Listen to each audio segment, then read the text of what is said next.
So in a previous video, we talked about what a civil war between the Democrat and Republican parties would look like and the participation of their supporters. And a recent infrastructure attack is an illustration of that. Right now, they're still sifting through everything, trying to figure out who, what, when, how, where. And this could be a diversionary attack.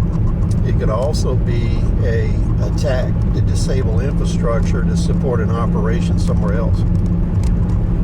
So, usually with these kind of things, we never really find out all the who, what, when, wheres.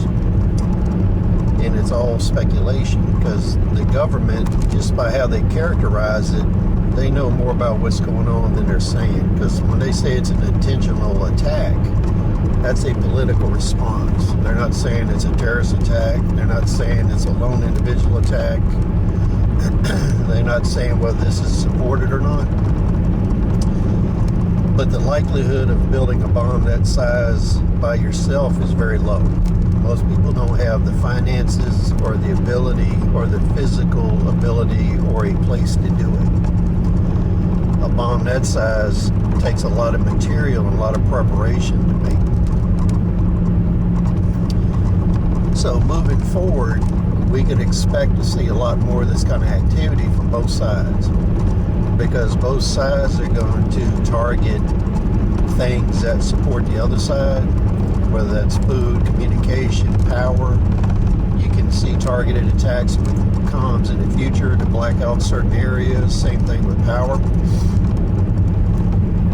One thing nobody's really discussed is if you have a guerrilla group that's actually behind this instead of a disgruntled person, then if that group is very disjoint and it's acting as different individuals or cells that are not interconnected, you could have a lot of overlap and a lot of activity that's not centrally coordinated.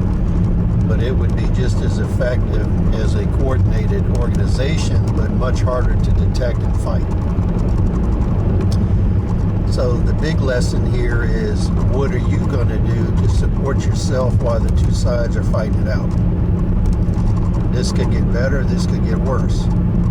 The likelihood with all the massive unemployment and the economic collapse deepening and the COVID with the new strains coming out and that getting worse is that this conflict's going to get a lot deeper before it ever gets better, and it's going to be a long-lasting. So your main objective is to figure out how you're going to live through this.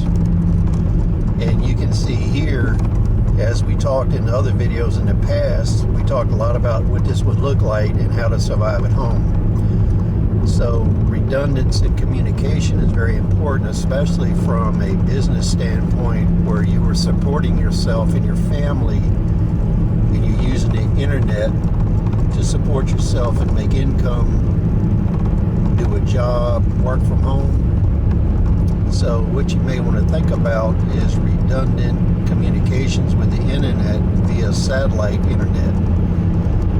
That way you're not as dependent on the central hubs. Because even in our area in North Carolina, we're still experiencing data interruptions on cell phone feeds. The voice is still there, but you don't have data capacities except sporadically. So think about what's going on. Look at how you are going to prepare to deal with things like this. Because with winter deepening, the need for electricity and fuel to stay warm is paramount. If that's attacked, how are you going to deal with that? Do you have the facilities to heat with wood? Have fuel for a vehicle to get around if you have an emergency? These are the things you need to think about now while you can still do something about it. If these attacks become more frequent, then the possibility of you resupplying, getting more material is all going to be interrupted. Because without the computer and internet, a lot of the ordering and logistics is not possible anymore.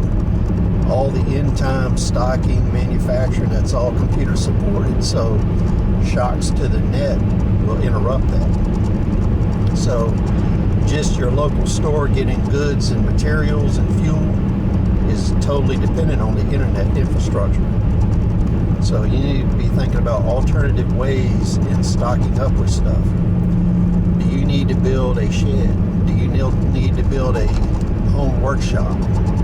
Think about that, because you may need storage facilities to store the materials and things you're going to need, because the environment that you're going to be living in is one of a interrupted supply chain. So for you to keep making materials, surviving, making money, growing food, you're going to need a continuous supply, or you need to store your supplies on site.